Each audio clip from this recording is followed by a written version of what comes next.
typický startupista, pardon za tento monológ, ale som sa úplne nadchol pre tú myšlienku. Poď, ja to vidím, poď.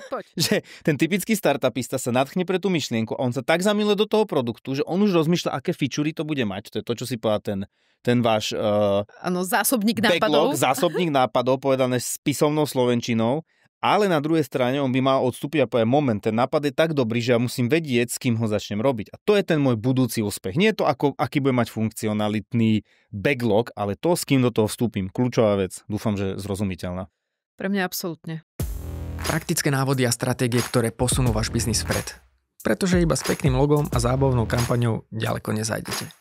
Ak potrebujete nájsť nové tržby, osloviť nových zákazníkov alebo nastaviť komunikáciu, kliknite na bizbuilders.sk. Bizbuilders.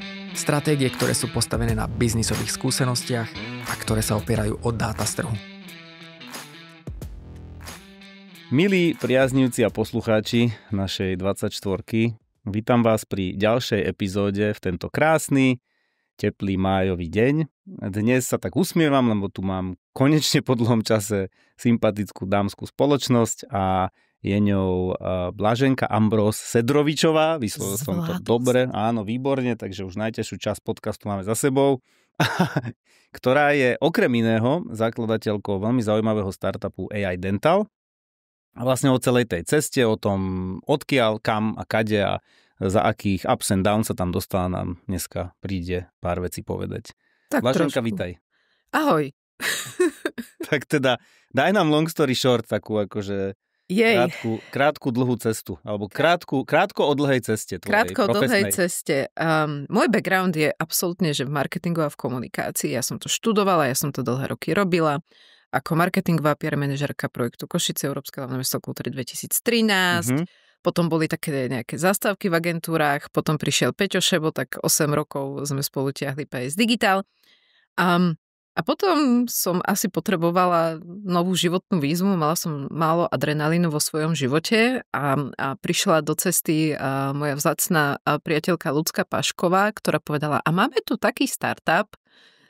A ja, že však dobre, jak to môže byť rozdielne od agentúry? Strašne. Trošičku. Strašne.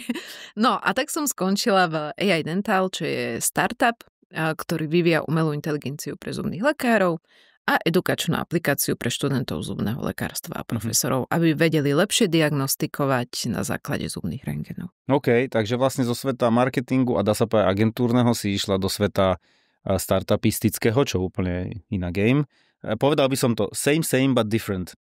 Same but different a toto je také krásne, to je naša už ex-pani prezidentka bývala povedala, že kebyže my sme vedeli, do čoho ideme, kebyže naozaj sme vedeli, do čoho ideme, tak nikdy nejakú novú životnú výzvu nepríjmeme. A takto to bolo aj u mňa, lebo kebyže vtedy viem to, čo viem teraz, neviem.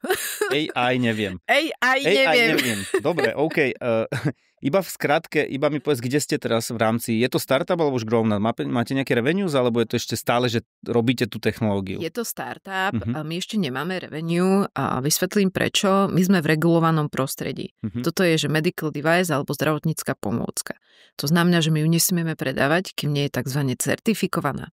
A my sme už v procese teda tejto certifikácie, prvé 2 audity máme za sebou, posledný nás čaká niekedy koncom júna a až potom to môžeme predávať. Čiže robiť akýkoľvek startup je ťažké, robiť medicínsky startup je super ťažké, pretože tá trajektória, kým začneš generovať revenue, je oveľa dlhšia. OK. Existuje vôbec na Slovensku nejaký investičný fond, ja neviem, kým ste zainvestovaní, ktorý vlastne toleruje toto, lebo to, že Duolingo, ktoré nemalo revenue a myslím, že ich zasponzoroval Google Ventures, ale proste jeden z tých najväčších venture fondov, tomu chápem. Ale je to tak, že na Slovensku ti niekto toleruje ten stav, že OK, nemáš revenues?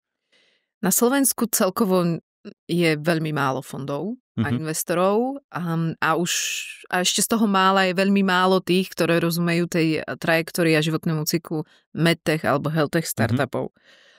Môžem povedať, že my slovenského investora nemáme, respektíve teraz budeme mať, ale je to asi jediný fond, ktorý na Slovensku ako keby, že investuje do pre-seed, respektíve seed alebo early stage startupov. OK. Veľmi dôležitý point, ja ho vyzdvihnem, lebo ja tiež prechádzam týmto zreálnením a naozaj ten slovenský investorský svet, a to nie je výtka slovenským investorom, proste je to malý trh, malý kapitál, small games, hej, a väčšinou idú do nehnuteľnosti a do istých vecí. To sa dá proste chápať z titulu veľkosti trhu, ale možno pre poslucháčov, ak naozaj máte technologický startup, ktorý má budúcnosť, tak akoby ani ho neponúkať na Slovensku. Je možné, že pochováte vlastne dobrú myšlienku tým, že ho ukážete jednoducho obecenstvu, ktoré na to nevie zatlieskať. A s tým sa stretávam, že teraz mám tiež klienta, ktorý je v tomto healthachu a hovorím mu, že ani to neposielaj. Že to je úplne zbytočné. Nie preto, že by ten slovenský investor možno nemá srdiečko, preto možno aj má, ale proste on není zvyknutý alebo nemá komfort vyčkávať proste 3, 4, 5 rokov, kým ty sa cez stratu dostaneš do nejakej kritickej veľkosti alebo ako v tvojom prípade sa proste certifikujem, kým je ten device vlastne použiteľný a viem začať tvoriť nejaké tržby. To je veľmi podstatná vec, lebo málo kedy sa o tom tak naplno hovorí, že... Ten slovenský priestor investičný je veľmi malý a pre healthtech, respektíve tí investori, oni sú nejako, aj tie VC fondy, ktoré operujú tuto v našom geopriestore, oni sú zvyknutí na nejaké modus operandi, sú zvyknutí na SaaS, sú zvyknutí na nejaké škálovanie v tomto ohľade. Menej sú zvyknutí na to, ako funguje healthtech alebo medtech, že tam naozaj tá nábehová krivka pred revenue je veľmi dlhá a špeciálne najväčší obnos peňazí ty vlastne potrebuješ naozaj... Tiež na začiatku. Áno, lebo tam musíš byť akože research and development, a tam to musíš mať podložené klinickými štúdiami, tam to musíš otestovať v laboratórnych, v reálnych podmienkach, potom musíš si prejsť tou certifikáciou. Je tam strašne veľa regulácií, musíš to mať setupnuté obrovsky. Keď vlastne je vás 15, ale musíš to mať setupnuté ako veľký korp nejaký a veľmi málo investorov tomu rozumie. Vôbec akože v európskom meradle tomu veľmi málo investorov rozumie a na Slovensku teda to je, že naozaj... Okay. A ja vždycky hovorím, že fundament toho biznisu je ale jednoduchý. To znamená, že predpokladám, že ten AI bude čítať niečo, asi snímky, rentgenový snímok a proste vie rozoznať akoby možno niečo, čo to ľudské oko nedokáže, čiže prečítať ten rentgenový snímok, že šestka prerezaná, okrem toho je tam budúci skrytý kaz, lebo ho dneska ešte nevidíte vy voľným okom, tak? Áno, je to zhruba tak. My vychádzame, vlastne ten problém celý je v tom, že už počas štúdia tí študenti veľmi málo rentgenových snímkov vidia. Samozrejme, ten skill sa buduje tým, ako veľa si v tej praxi, ako veľa tých snímkov vidíš. A naši študenti, alebo respektíve celkovo študenti ich vidia pomerne dosť málo. A to znamená, že oni vlastne nie sú vyskillovaní v tomto dostatočne. A oni sami to opisujú. My sme si robili medzi nimi survey a oni keď končili vysokú školu, tak oni sami označili tento skill ako nie dostatočný.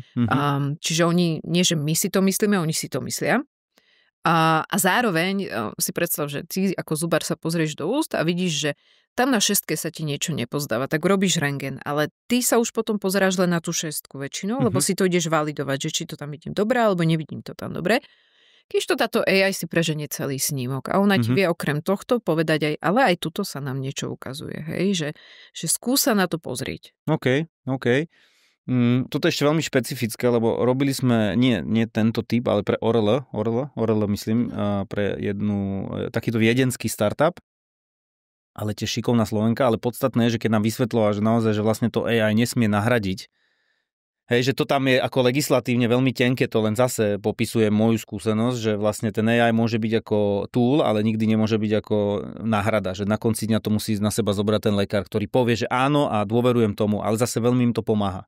Je to vyslovene, že second opinion alebo druhý názor pre toho lekára, ale na konci dňa je vždy ten lekár zodpovedný za to konečné rozhodnutie a tam to musí byť. A preto je to takto veľmi špecifické a veľmi veľa kostov, to stojí to startup alebo veľa nákladov, lebo aj tá legislatívna časť, ktorú ty potrebuješ pokryť, tá je veľmi obrovská a stojí nemálo peňazí.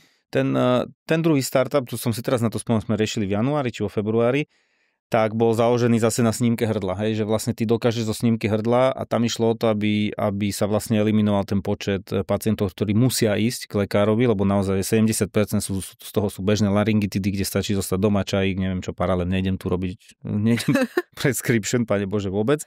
No, a teraz, chápem, že teda fundament je dobrý.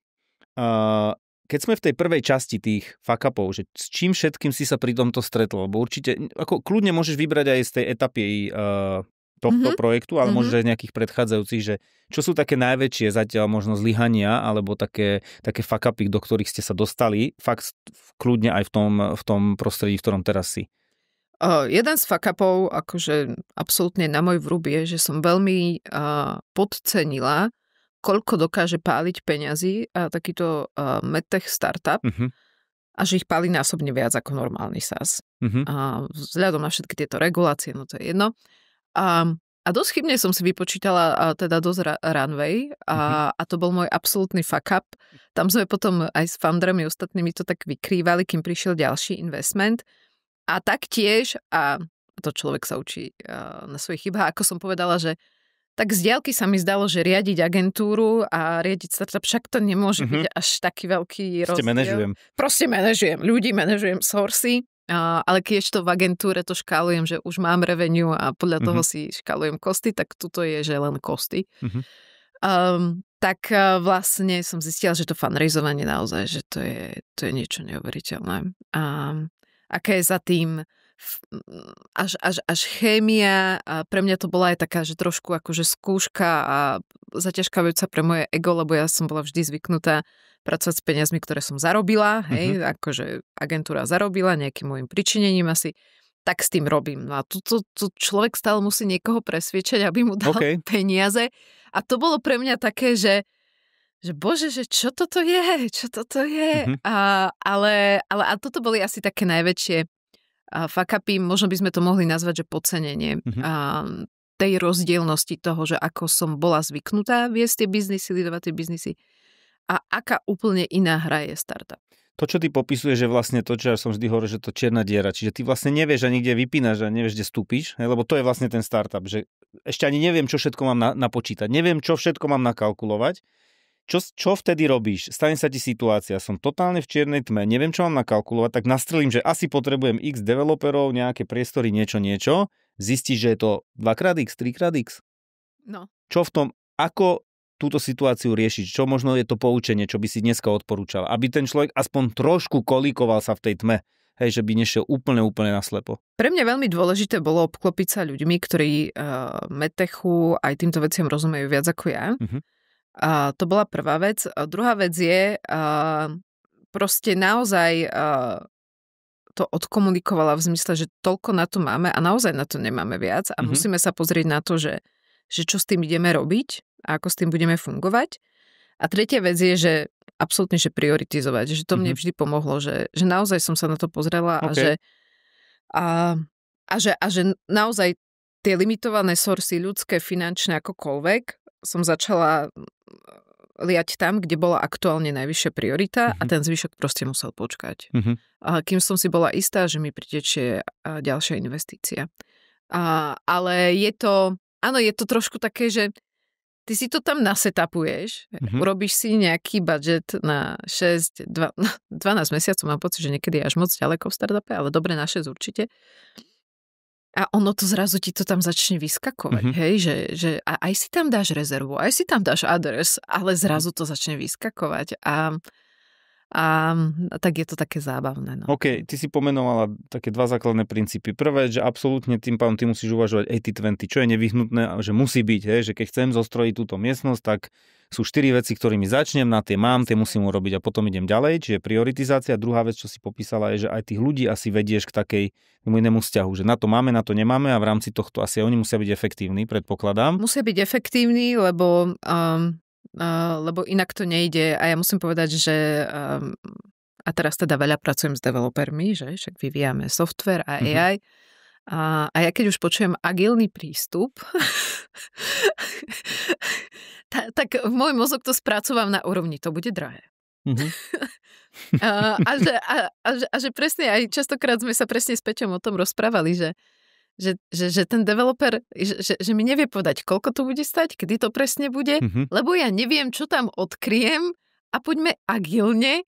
Čiže ja rozumiem tomu agilnému prístupu, rozumiem, že to má oveľa ako keby, že väčšie opodstatnenie a väčšie kvality ako ten waterfall prístup, všetko v poriadku. Ale vo mne, zatiaľ z mojej skúsenosti spája agilný prístup, bude to drahé. A bude to stať viac, ako som si myslela. OK. Čiže... OK, ale tak či tak sa dostávame späť k tomu, že ty nejaké náklady si nastavíš, napriek tomu robíš aj s rezervami, tým pádom tie dva princípy, čo som hovoril, Áno. platia, to znamená, že prioritizácia, komunikácia na ľudí a potom je tam tretí, že vlastne ty musíš neustále myslieť na to, že rejzujem na novo.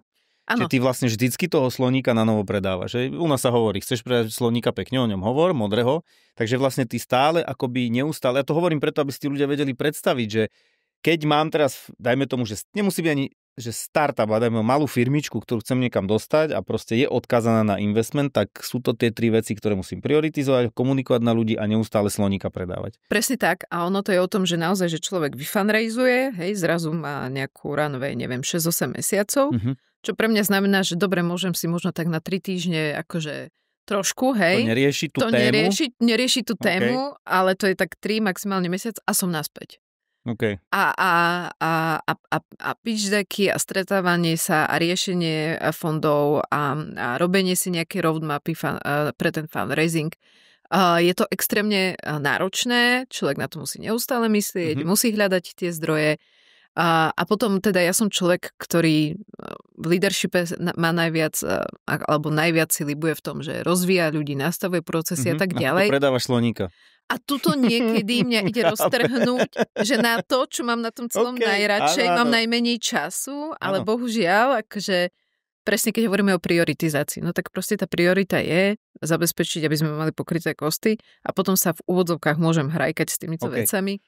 Tuto poviem jednu vec. Ja som teraz, napojím sa, že veľmi podstatná info. Rola foundera je normálne, že nepopísaná rola, ktorú by mali sme sa začať učiť. Tak je rola CEO, že zoberieš si, čo asi robí CEO, tak ti asi job description viem vyplúť, CFO vieš vyplúť, CMO vieš vyplúť. Málo kto robí, že čo je vlastne rola foundera. Toto je podstatná informácia, že ja to teraz zažívam v 2 firmách, kde som povedal, že founder je rola chalani a ty si founder, úplne iné firmy, ale ja vidím, že oni akoby ani ja som si neuvedomil, že rola foundera je v úplne iných oblastiach, ako je napríklad rola CEO. Ak som CEO, rozvíjam ľudí. To je ako jedna z, hej? Find the talent, motivate the talent a develop the talent, hej? Klasicky proste ten princíp. Ale na druhej strane, keď si founder, tak áno, máš tam toto, find the money. Hej, keď je to samozrejme rozbiehajúca sa firma, alebo proste firma, ktorá potrebuje s tým financovaním robiť. A to si povedal veľmi, veľmi dôležitú vec, že veľa founderov si to neuvedomuje, že oni častokrát musia plniť tú founderskú rolu, ktorú vlastne nikto nemá nikde popísanú, ale jedna vec je tam, pokiaľ je to startupista, je vlastne neustály predaj tej myšlienky a zháňanie peňazí. Áno, ja ešte možno toto musím povedať, že ja mám ako absolútne že plný mandát, že ja som akože CEO a legálne ja nie som founder, ale reálne my máme founderov 3, ktorí ale ako keby, že dávajú nám plnú zodpovednosť. To sú investori viac v tomto prípade. Ale tak sú to akože otcovia a matka zakladateľia, ale áno, áno. Ale musím povedať, že oni sú veľmi fajn v tom, že o nich sa vieme oprieť. To znamená, že my s nimi máme takú nepísanú dohodu, že áno, venujú tomu čas, ale ak potrebujeme ich viac, povieme a oni prídu a robia viac. Ale robia veľmi dobrú prácu, robia tzv. Prácu maskotov, ja to mám veľmi rada, toto oslovenie, že to je práca maskota. A tú prácu šťastí robím samozrejme aj ja a to je podľa mňa tiež veľmi dôležité a to, ako si povedal, že nikto nás neučí byť founderami a ono celkovo respektíve my Slováci ako taký dosť pokulhávame v tej podnikavosti. Počkaj, nie v podnikavosti, v podnikateľských skilloch. Tak v podnikateľských, tak. Ale niekedy je v podnikavosti, že mám pocit, že sa tak trošku bojíme ísť do tých biznisov. Ja keď to porovnám možno len, a teraz sa mi to tak naskladal, že mám tu čas robiť veľmi veľa s ľuďmi z Ukrajiny, ale aj s podnikateľmi z Ukrajiny. A oni sú veľmi takí, ako poviem to, že životaschopný, ale podnikateľský, že oni veľmi tak akože odvaha. Mám nápad, idem do toho po hlave. Stretol som sa konkrétne u nich tiež, ja s tým v 3 prípadoch bol som prekvapený, že sú ďalej. Áno, že tá podnikavosť, ale taká tá mentálna, že ja mám veľmi veľa kamošov, samozrejme Slovákov majú super biznisy, veľmi si to vážim, ale presne je to o takom, že my sme tak trošku boli zvyknutí, že tie veci za nás rieši niekto iný, oprieť sa o nejakého iného podnikateľa, ale nikdy, ako keby, že aspoň nemám ten pocit, že na úrovni národa, ako takého, že neviem, či by som nás označila ako Slovákov, že podnikavých. Ja si myslím, že my máme skvelé nápady, že prichádzame s inovatívnymi vecami, nie som si úplne istá, že sme podnikavý národ. Uh-huh. Možno to myslíš tým, že my tak nevieme vo veľkom uvažovať a to dáva tomu aj odvahu power, lebo kopec klientom poviem, keď ste boli proste na americkom trhu, tak že nekonečné, hej, na tom slovenskom bohužiaľ to má veľmi rýchlo vidieť toho mantinely. A ešte to, čo popisuješ, je, že určite tam usilovnosť, pilnosť, čo ja vidím, že to máme aj drive, to máme akože, to je veľmi, ale áno, či tá podnikavosť, taká tá typická, asi je to dané, no možno aj takou akože niekedy skromnosťou. Asi to tak je. Je to možné v porovnaní možno s inými národmi, ktoré zase majú nekonečné sebavedomie a možno tú pracovitosť a domyslenosť tých vecí nemajú takú silnú. A možno je to aj o tom, že my to máme tak zžité, že keď urobíš chybu, alebo keď zlyháš, alebo keď sa ti niečo nevydarí, tak je to označované ako niečo negatívne. A ja úprimne to nemám rada. Lebo nič ťa nenaučí viac. Ako drahá chyba. Nemusí byť úplne drahá. A drahá ťa lepšie naučí. Ale vieš, čo chcem povedať, že tak keď si úspešný, tak až tak veľa tých životných lekcií nedostaneš. Keď sa ti stále darí. Ale práve, že tá chyba ťa naučí, že aha, tak urobím to inak. Lebo toto nevyšlo. A ja niekedy mám taký ten pocit, že tá naša podnikavosť je presne týmto, že my ako spoločnosť nie úplne ešte chápeme, že chyba nie je zlá. OK. Tak potom by sme to mohli zaramcovať, že je to nejaká bezpečná podnikavosť, čo v sebe má aj tú neodvahu, nazvime to takto. Vrátim sa ešte k tomu druhému. Dojdu ti peniaze, ako robíš ten fundraising? Už dneska, alebo z pohľadu tej chyby minulosti, že Ježišmária nemám, že čo boli tie kroky, ktoré si musela podstúpiť, keď vlastne tie financie buď dotekali, alebo došli, alebo si videla, že to je proste väčšie, ako si myslela. Vieš čo, ja to musím povedať, že ja toto veľmi akože prežívam, lebo pre mňa to je, že keď ja samu seba neviem zaplatiť, tak ja to viem tak zvládnuť, hej? A to asi tiež treba povedať, že v tom startupovom svete sa bežne stáva, že foundry alebo CEO sú tí poslední, ktorí si v tom danom mesiaci vyplácajú tú odmenu alebo tú mzdu, lebo najskôr sa vyplatí všetko ostatné a keď vyjde, tak akože si vyplatím aj ja. Mám tú životnú situáciu, že môžem.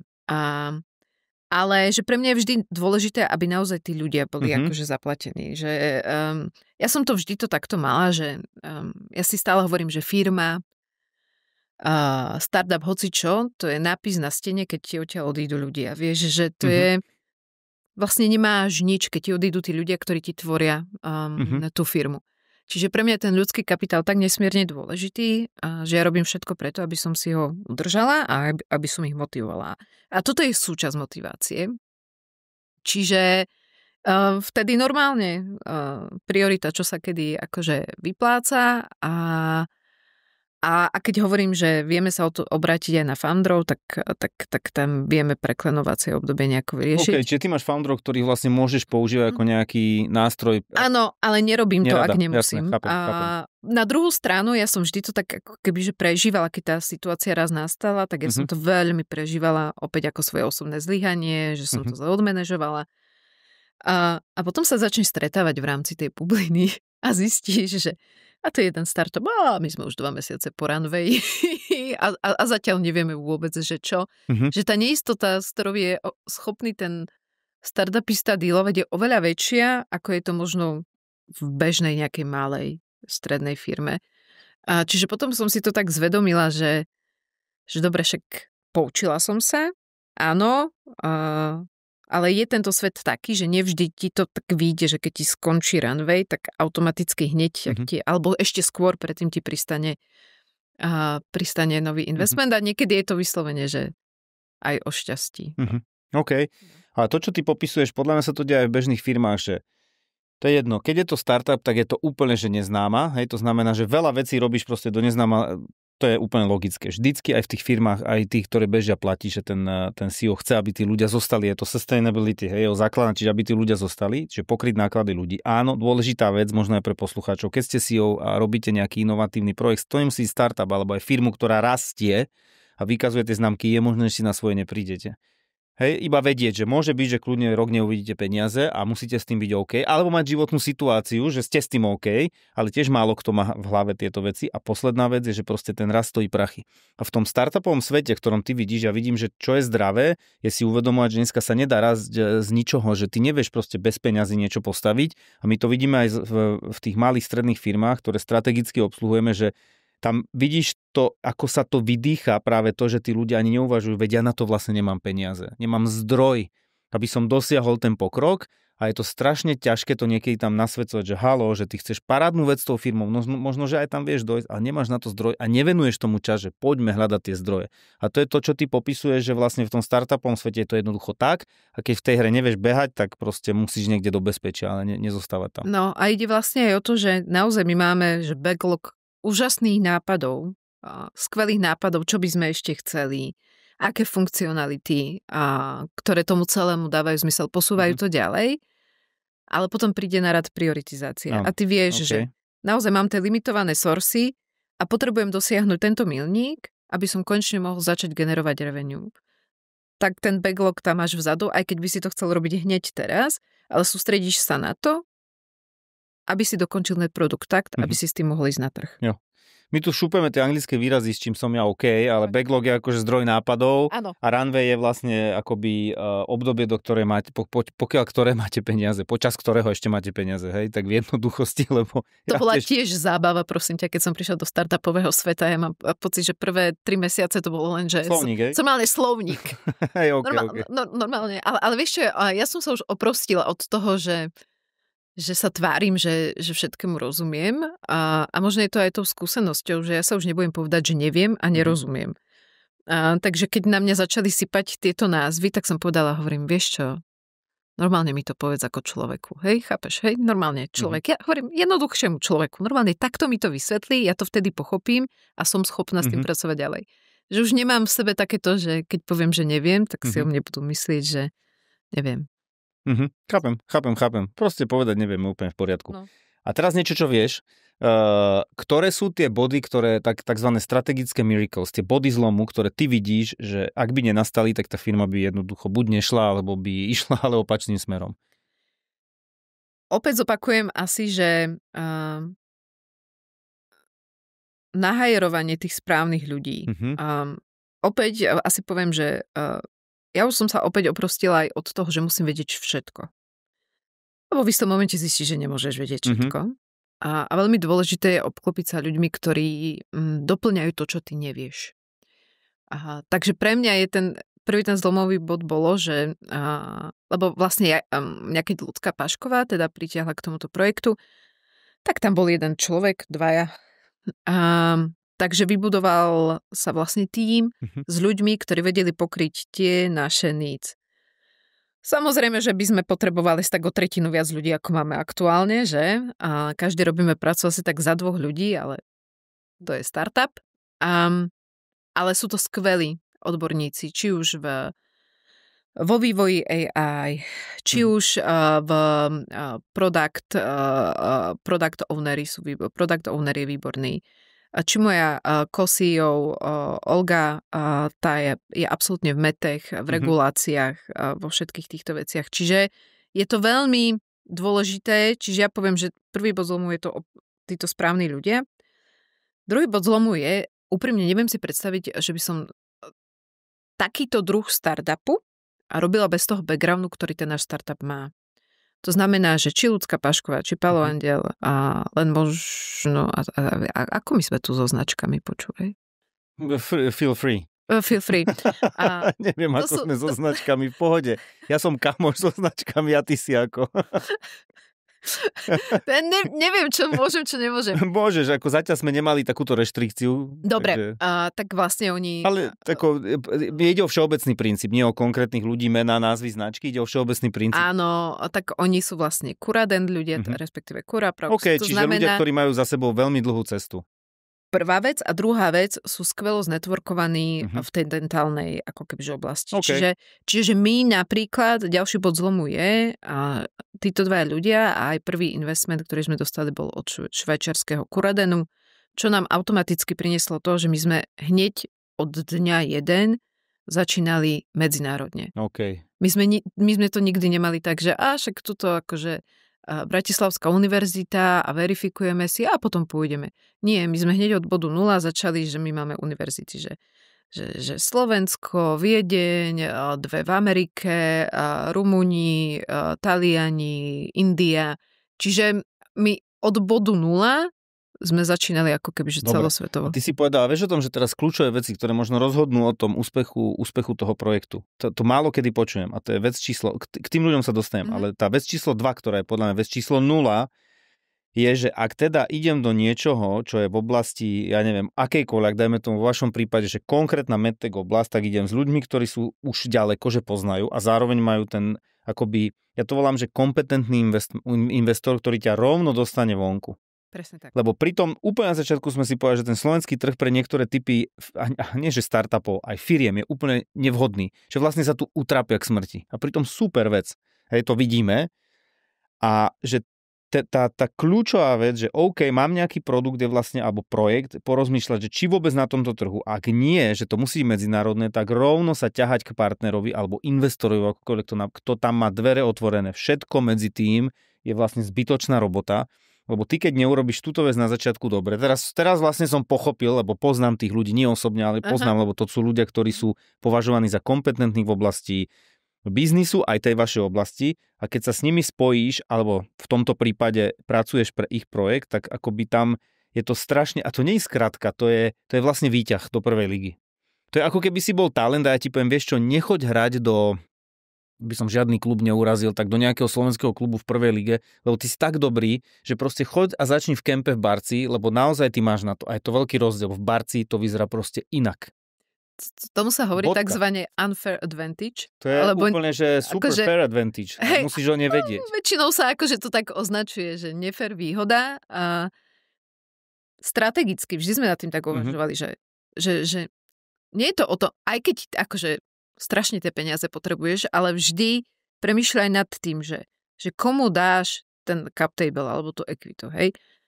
Strategický investor, ktorý nás presne dotiahne do tej dentálnej oblasti, hej, lebo ono ako kebyže celá zdravotná starostlivosť a aj zubarina nie inak je veľmi konzervatívna, to znamená, že naozaj tam niekto musí dotiahnuť, hej, že to je taký uzatvorený piesoček trošku. A potom máš presne finančných investorov, ktorých zaujíma vyslovene, že naozaj, že ako to bude perforovať a tak ďalej. Ale ten strategický investor je ten, ktorý ti pomôže vlastne dostať sa tam, kam sa chceš dostať. Bez toho je to veľmi ťažké, lebo začínaš ani nie že na 0, ale minus 100. Začína minus 100 a to je dôležité pomenovať, lebo s čím ja sa stretávam, a teraz to poviem, že z niekoľkých pohľadov, podľa mňa je to tak dôležitý moment, ktorý keď si niekto zvedomí, tak možno dokonca zastaví na chvíľu, akoby to koleso v tej firme a sa vystúpi a povie si, že či ja vlastne robím na správnej veci, a ak na správnej veci, či na správnom trhu. A teraz poviem. Také židovské heslo je, že zarábaš vždy, keď nakupuješ. Hej? To som nepočula. No jasné. A teraz si to dám akože, že jaká je tam hlboká pravda a ja to potom premostím na tú situáciu, lebo je to biznisové strašne dôležité, aby sme si to pozdielali, hlavne pre poslucháčov a pozeračov. Čiže bod číslo 1, čo tým je myslené? Keď si developer, celý tvoj investment bude hlavne závisieť od toho, ako dobre kúpiš ten pozemok. Presne. Všetko ostatné môže robiť super, keď toto na začiatku kúpiš draho alebo nevýhodne, tak všetko ostatné tu ti ekonomiku rozbije. Čiže vyhráva sa niekedy na začiatku.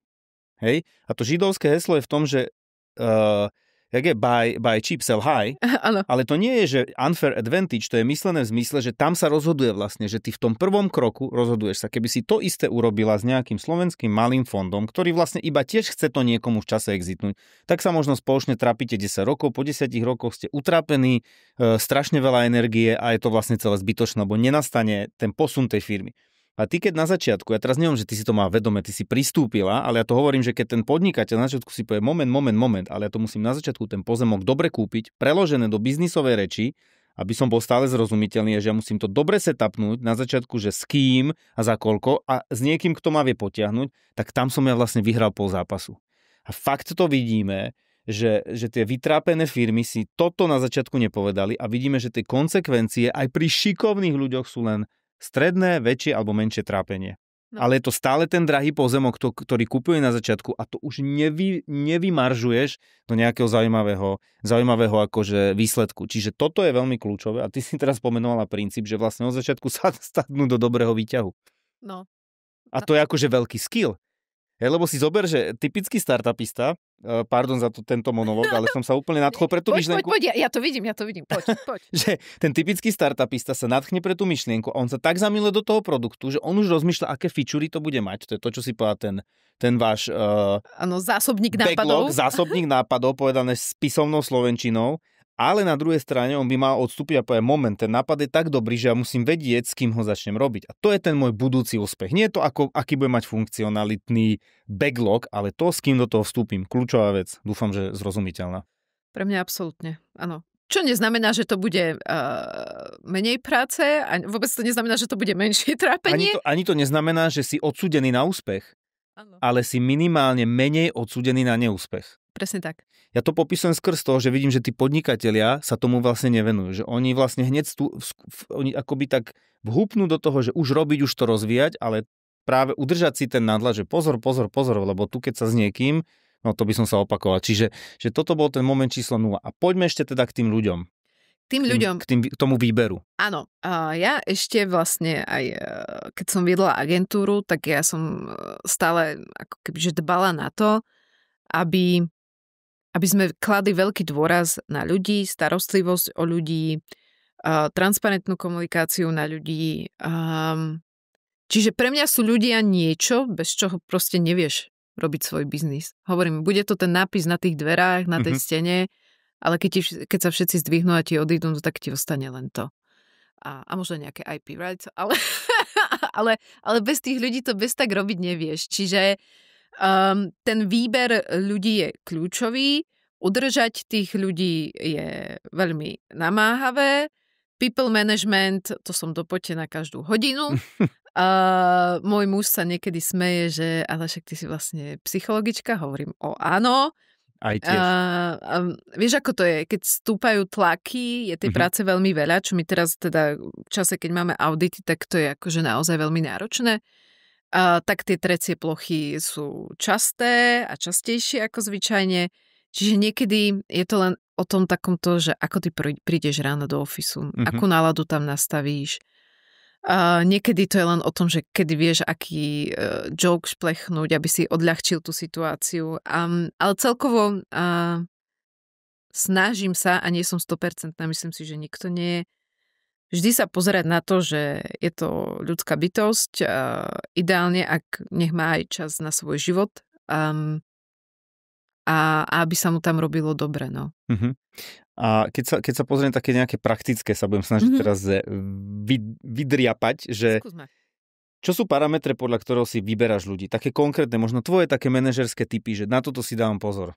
Môže byť hocičo, kľudne, ja som mal napríklad chémia. Prišiel prvýkrát, ja som si napísal 1 do 5, že chémia, hej, nejak. Áno. Hocičo ťa napadne. Áno, chémia je veľmi dôležitá, niekedy je to, že okamžitý meč a niekedy je to, že si musíme k sebe nájsť cestu, ale... A nelimituje ťa to, keď vidíš, že to môže byť taký, že chémia není 100%, ale necháš ten priestor? Ja som človek, ktorý dáva druhé, tretie šance. Čiže... chápem.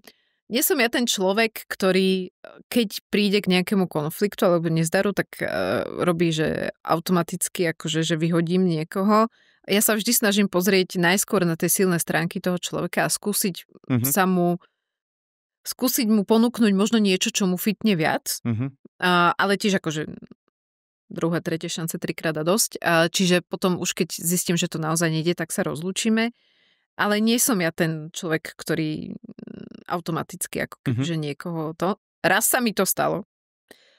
Ešte v agentúre prišiel na pohovor taký chlapec, čerstvý absolvent, len študoval, nerobil nič popri škole. A prišla moja obľúbená otázka, ako si predstavuješ svoju odmenu, svoj plat. A ten vtedy zahnojil, ale to bolo asi tak 6 rokov dozadu, že 2,5 tisíc, lebo v marketingu sa zarábajú veľké peniaze. No tak to bolo akože automaticky, že nie. Nie, toto si neprosím. Ale pre mňa je... Ja väčšinou musím povedať, že ja príjmam ľudí zo svojej pozície, väčšinou na také, že tým líderské, hej, a pozície. Teraz aj nižšie, ale väčšinou tým líderské. A pre mňa je veľmi dôležité, aby som videla, že ten človek vie manažovať tým. Lebo to, že je niekto dobrý v niečom, neautomaticky znamená, že vie manažovať tým. A zároveň to, že niekto je v niečom dobrý, automaticky neznamená, že vôbec chce manažovať tým. A to som sa tiež musela naučiť, že nie každý chce byť povýšený. Niekto proste je OK tam, kde je. Čiže ja skôr tak akože načítavam tých ľudí a doplňujem tie skily. Že keď vyberám si ľudí, tak sa snažím doplňovať tie skily, ktoré mi chýbajú. A používaš nejakú metodiku? Galupa napríklad, s tým sa teraz pekne pracuje, s tými talentmi. Počúvaj, teraz čerstvo si robíme Galupa. Áno, celofiremného, hej? Celofiremného Galupa. Ja už sa spojím s niekým, mám nejaké tipy, lebo ja už toľkokrát som to tu spomínal v podcaste, že už môžeme mať sponzora kľudne. Ale výborné to je, akože Galup je výborný. Áno, ja musím povedať, že ja veľmi oceňujem tieto nástroje a ak to vie niekto, vie nás previesť tým procesom, vie nám dať k tomu aj nejaké užitočné rady, ako s tým fungovať. Nie som ja taká, že musí mať niečo takéto formalizované. A väčšinou ja pracujem že s feedbackmi, one-on-one feedbackmi, a potom aj s nejakými anonymnými feedbackmi, lebo nie každý ti vie povedať konštruktívny feedback z očí do očí, niekto proste to rád napíše.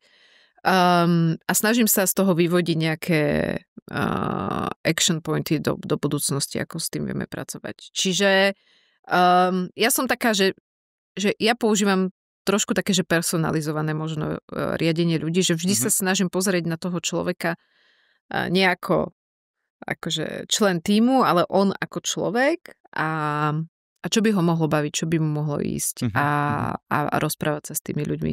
A niekedy je to naozaj len o tom, že stojíte 5 minút na káve a tedy sa človek dozvie oveľa viac ako na nejakom akože setupnutom meetingu. To sedí, káva, ciga, to sú akože veľké... Nefajčím. Ja som povedal princíp. Ale princíp je, hej, že na káve, na cige, že veľa sa dozvieš, ale principiálne preto si myslím, že tie také modely, že všetci sme online a dištančne ako majú veľmi chabé trvanie. Možno pre inú generáciu áno, ale že to osobné a to, čo vzniká medzi tým oficiálnym, sú častokrát tie najdôležitejšie veci. To si málo kto uvedomí, že keď niekto si myslí, že budem riadiť firmu, že všetci sú doma a bude z toho nejaká kultúra, no nebude. Vieš, sú firmy, ktoré sú fully remote a im to nejako funguje. Nejako funguje.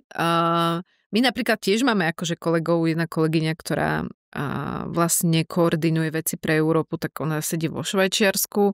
Kolega, ktorý koordinuje Indiu, sedí v Bangalore, v Indii. Čiže... tam sa ťažko team buildinguje na cige, to už... To sú už iné časové pásma, až by som povedala. Teraz si hodne veľký extrém povedal. Ja som myslel, keď je lokálna firma, že aspoň raz za čas proste tá neformálnosť má svoje veľmi také výživné manažerské momenty. Musím povedať, že počas covidu, keď sme boli že plne doma na lockdownoch všetko, a ja som mala mediátorské koly len k tomu, že niekto poslal nejaký mail, ten druhý si to prečítal a dal tomu, on keď si to čítal, tak si k tomu dal úplne inú konotáciu. Zrazu tam vznikol konflikt, ktorý ak by sme sedeli spolu, tak by nebol, lebo by sa stretli pri stole, aby si povedali, ja som to tak nemyslel. Tak to boli, že 4 maily, 1 call, aby sme sa pochopili, že jedna strana to pochopila inak, ako to druhá napísala, že je to príšerné. Jo.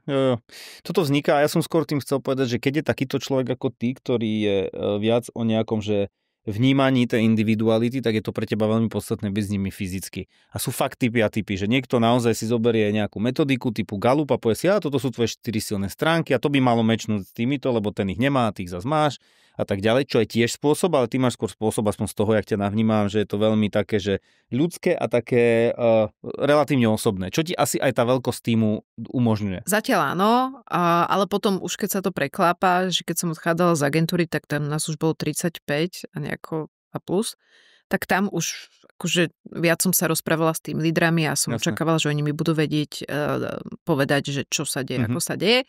Pre mňa ešte veľmi dôležitá vec v riadení ľudí, a ja si takto aj vyberám ľudí, je, že dôvera. Nie som ja typ, ktorý mikromanažuje a ktorý nie nevyhnutne potrebuje absolútne do hĺbky vedieť, čo sa deje.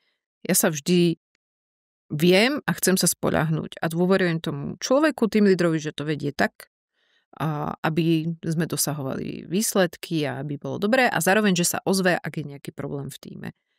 A ak nastane problém a ja o ňom neviem, tak to je človek, s ktorým ja sa rozprávam ako s prvým, že prečo sme to nevedeli. Ale ja sa vždy veľmi rada spoľahnem na ľudí a defaultne dôverujem ľuďom. A áno, stalo sa párkrát, že tá dôvera mi priniesla ťažké chvíľky, lebo som dôverovala možno nie úplne pravému človeku. Nastali tam nejaké fuck-upy. OK, zvládli sme to. Ale toto ja si nejako nechcem vziať, budovať tým na základe dôvery a ruka v ruke s tým ide aj zodpovednosť vás. Chápem. Ten výraz defaultne dôverujem ľuďom je parádny. To je vlastne ľuboslušná slovenčina s ľubozvučnou angličtinou v slovenčinou. No nevadí, dobre. Ale pekný výraz, ja vždycky to tak vypichtelo, sa mi to páči, potom názov epizódy. Defaultne dôverujem ľuďom. Fajn, Blaženka, nakoniec, long story short, za 3-5 rokov AI Dental, kde bude? Kde je tvoje akože big vision? Moja big vision je, že za 3 až 5 rokov budeme integrovaní u nejakej firmy, ktorá vyrába hardvery, rozumie rentgeny, a budeme priamo u nich naintegrovaní a budeme mať strašne veľké revenue, lebo keď si už priamo naintegrovaný u hardveristu, tak...